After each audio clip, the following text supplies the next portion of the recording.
Hey everyone, it's the Doom Dog. Dalton and I finished a Let's Play of Brutal Doom 64, and you know what that means. It's time for another Doom Dog review. Today we will be taking a look at the Brutal Doom mod for Doom 64. Well, technically this was released before the official PC release of Doom 64. It is a mod for a total conversion mod for Doom 2 that turns Doom 2 into Doom 64. It's basically a mod for another mod. Because this is a mod for another game, I will not be following standard review format this time. Before we can talk about the mod, we need to talk about the original Doom 64. Released approximately a month after the Nintendo 64 classic shooter Turok Dinosaur Hunter, Doom 64 was often thought of as just a port of the original Doom to the Nintendo 64. This perception definitely affected sales, as this was 1997 and everybody had already owned Doom and moved on to fully 3D shooters by this point. This was not a big seller. Nothing could be further from the truth, though. Doom 64 was developed by Midway as a sequel to Doom 2 and Final Doom, and it is canon to what little lore these games had at the time. It is still canon to Doom today, now that there is a lot more lore as well. It is a brand new campaign that features all new levels to play through and reworked everything, pretty much. The story is as follows. After the events of the previous games, the UAC facility had apocalyptic levels of radiation. It is quarantined and goes unused for years. One day, a barely working satellite orbiting Mars and the facility sends off a message back to Earth. The message says that an unknown entity has appeared in the facility and is resurrecting the corpses of the demons. As the sole survivor of the previous incident, Doom Guy is sent back to deal with the mother demon and all the creatures she resurrected. While this is canon to Doom, Doom 2, and Final Doom, and works as a sequel to those three games, the story was never the main focus on these games. It is there as an excuse for you to go kill things, and that is the purpose that this serves in this game as well. You do not even need to know what the story is in this game. Just boot it up and start killing demons. You probably already noticed how different Doom 64 looks from the previous games in the series. This game features all new sprites for every enemy, weapon, and texture. Everything has been redesigned from the ground up, and it honestly looks more detailed than the original game ever was. Chalk that up to being onto more modern hardware that can produce more detailed sprites than what id could do in 1993. Having said that, nothing about this game feels out of place. It still looks and feels like Doom. The new art design is excellent across the board. I love how all the different enemies look. It feels very sharp, and the reworked enemies all fit within the new creepy horror atmosphere that this game has. I love the look of this game, but you might want to turn the brightness up on this one. Doom 64 is a very dark game. The game also adds in colored lighting to give it a feeling of having something akin to dynamic lighting that was not possible in the original games. It is a wonderful addition to this game that really adds a lot to the environments, and it helps build the atmosphere. This is a nice touch. I like it a lot. The reworking does not end there, however. The audio has gotten a major overhaul as well. Every enemy noise has been redone to be both higher quality than the original and to sound more eerie than the original. Every weapon has reworked audio as well, and it really emphasized the power behind the individual weapons. Here's the thing, the original Doom audio is iconic. Replacing it with new audio is a risky move on the part of Midway. However, given the darker and more horror-like atmosphere that this game has, it makes sense that they would do this. These sounds work better with that than the originals would have. This game sounds as good as it looks as a direct result. The star of the show in terms of audio, though, is the soundtrack. Just like the custom PlayStation edition of Doom, Aubrey Hodges was brought in to do the soundtrack. What is here is more akin to what Trent Reznor did with Quake than what Bobby Prince did with Doom. The music is creepy, atmospheric, and moody. It is not the kind of thing that will get stuck in your head forever like the first two games, but it adds a creepy vibe to the game that makes it feel more like a horror game. It is awesome. I love this game's soundtrack. For the most part, Doom 64 does not mess with the Doom formula. You will go from level to level, hunting key cards and killing enemies along the way. You cannot look up or down, which makes the game feel a little dated when it came out. I will come back to this in a bit. It was a simple shooter that was praised for its atmosphere and its level design, both of which are excellent. It is a blast to go back and play.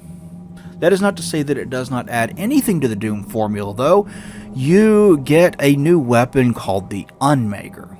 This is a laser weapon that shares ammo with the BFG and the plasma gun. It starts off fairly weak and unimpressive, but you will want to hunt down the various secret levels in this game. In each of them is a power-up for that gun. When you get them all, this goes from weak to an absolute beast of a weapon. It's pretty cool. This game also adds in a new enemy called a Nightmare Imp. These imps are what specters are to Pinky Demons. They are partially invisible, they are faster, and they have more health. Generally speaking, they are not that difficult to deal with, but they can be a pain in the ass in very dark areas. They are a decent addition to the lineup of excellent enemies that Doom has always had. When this game was released, it was criticized as being behind the times for not having the ability to look up and down, but this does work out in its favor in the long run. Compared to modern console shooters, the aiming controls for games like Turok and GoldenEye are difficult to deal with now. But Doom 64 has a simpler control scheme because it does not have to deal with it. The end result is that the Nintendo 64 original version of the game holds up better than other shooters on the platform. Having said that, that is not the way I would recommend playing Doom 64. Say hello to the modern remaster of the game. The wonderful people over at Night Dive Studios sought to remaster this game and bring it to the PlayStation 4, Xbox One, Switch, and PC. And this is the version of the game you should get. It comes with a lot of modern bells and whistles, and a new chapter that a campaign that ties it in with Doom 2016 and Doom Eternal, bridging the gap in the story between modern Doom and old Doom.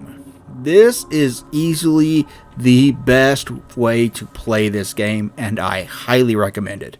So, Doom 64 is awesome, but what about Brutal Doom 64? It is a mod for Doom 64, total conversion mod that turns Doom 2 into Doom 64, and it basically turns it into a Brutal Doom version of the game with all the changes that typically come with that. The mod was a hell of a lot of fun on the original Doom, and it is quite a lot of fun here as well. What's new? Well, you get reworked graphics for things like lighting, fog, transparency, particle effects, and whatnot to update the look of this game to be more consistent with how Brutal Doom looks for Doom 1 and 2. It does maintain the reworked look of the guns and enemies and new texture work and whatnot, though. It's still a good looking game with a lot of new bells and whistles applied.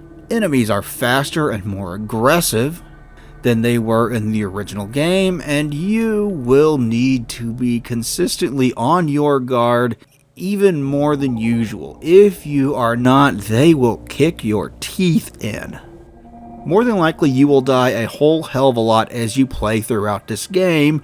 Make sure you save often or use some sort of version of the engine that lets you respawn exactly where you died. This is how I elected to play through this. This game also adds a new enemy. It is this two-headed dog creature that shoots fireballs out of its mouths. Because of the increased speed, these things are harder to dodge, and it can take some punishment before it goes down. They are fun to fight, though, and they are a nice addition to the roster. They are a surprise, to be sure, but they are a welcome one. What's less welcome is the Nightmare Imps in this version. The original had them be partially invisible, but this has them completely invisible unless they are attacking you.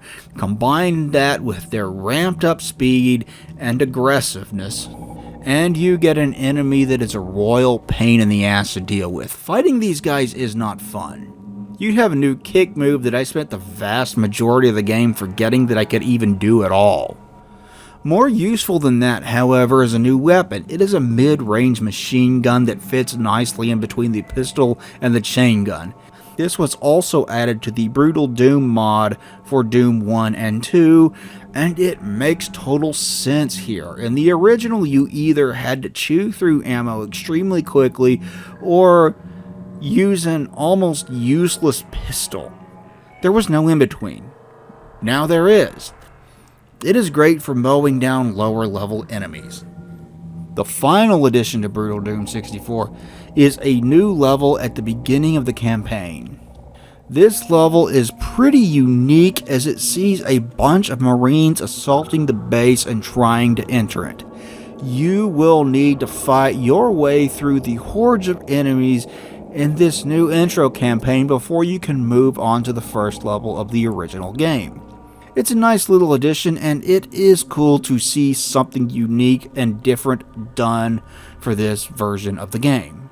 Brutal Doom 64 comes with all the difficulty levels in the original Brutal Doom mod for Doom 1 and 2, so it does come with the various difficulty settings. If you want this game to beat you down, you can play through it on Black Metal. Even on more normal and standard difficulty settings, this game will give you a good challenge, though. Much like Doom 1 and 2 and Final Doom, Doom 64 has a lot of replay value. You can spend a lot of time finding all of the hidden secrets in each level, and you can spend a lot of time finding and beating all the secret levels as well. There are multiple difficulties to try your hand at as well. Learn the layout of the levels, get better each time you play it until you can beat it on the next difficulty. Just like previous Doom games, this campaign has a timeless quality that makes it fun no matter how many times you've beaten it. Unlike previous Doom games, however, it is strictly a single-player affair. Doom 64 does not have multiplayer of any kind. It cannot be played co-op or competitively, which is unfortunate. Playing this co-op would be a blast. Doom is always more fun with friends. What game isn't, right? Co-op was an important feature that helped make Doom what it was, and it is a shame that it is missing entirely here. There is supposed to be a way to get Brutal Doom 64 working through co-op multiplayer, though. There are some videos of other people playing the mod multiplayer, but Dalton and I tried for hours to get this to work. We failed. Other people have gotten it to work, however, so it might be worth trying if you want to. It would be a better way to play it if you can get it to work. All in all, Doom 64 is an excellent game that is worth your time. After you are familiar with the original game, I would recommend giving this mod a try. It has enough tweaks and changes to the original Doom to make it feel like a new and fresh experience, even though it is the same levels as the original game. The mod is extremely fun and well worth your time of any Doom vet. I love it. Thank you for watching. Have you played Doom 64 or the Brutal Doom mod for it? If you have, let me know what you think of it in the comments section below. If you could like this video and share it, that would help me out a lot. Be sure to subscribe to my channel to get future videos as well. Talk to you later, everybody. Doom Dog out.